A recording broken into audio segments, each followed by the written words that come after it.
Hello everyone, কেমন আছো সবাই? সকলকে জানাই মহাশিবরাত্রির শুভেচ্ছা ও ভালোবাসা।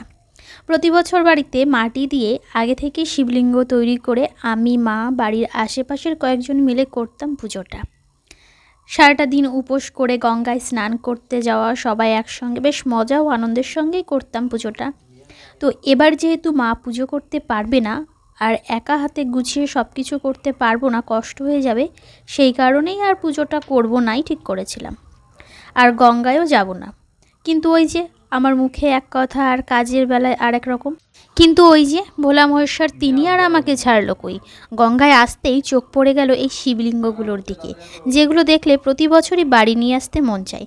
কিন্তু ওই যে আগে থেকে যেহেতু মাটি দিয়ে তৈরি করা হয়ে যায়, তাই আর হয়ে ওঠে না।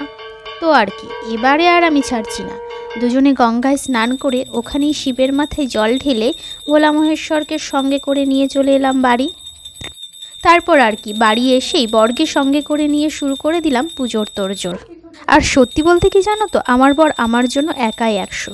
তো একদিকে আমার বর আমার হাতে হাতে সব জোগাড় করে দিয়েছিল, আর একদিকে ফল বানানো থেকে শুরু করে পুজোর অর্ধেক কাজ প্রায় সব সে করে দিয়েছিল। কারণ কি বলো তো, সারাটা দিন উপোস থেকে একা হাতে সমস্তটা করা একটা চাপের ব্যাপার হয়ে যায়, আর কষ্টও হয়ে যায়। ঠিক সেই কারণেই মা আমাকে বারণ করেছিল যে এবার আর আমি যেহেতু করতে পারবো না, তোর করতে হবে না, কষ্ট হয়ে যাবে। কিন্তু যেহেতু বর সঙ্গে ছিল, কষ্টটা কোনো কষ্টই মনে হয়নি। অর্ধেকটা কাজ বলতে কি প্রায় সব কাজটাই আমার বর করে দিয়েছিল। আর এদিকে কি বলো তো, পুজোটা করবো না ভেবেছিলাম, তাই আর আগে থেকে ব্রাহ্মণকে বলা হয়। প্রতি বছরই ব্রাহ্মণ দিয়ে পুজো করতাম, এবার তো পুজো করার কথা ছিল না, তাই আর আগে থেকে বলাও হয়নি। তো আর কি, নিজেই পুজো করলাম নিজের হাতে। হয়তো ব্রাহ্মণের মতো মন্ত্র বলে পুজো করতে পারলাম না, তবে আমি আর আমার বর মন থেকে ভক্তি ভরে পুজোটা করেছিলাম।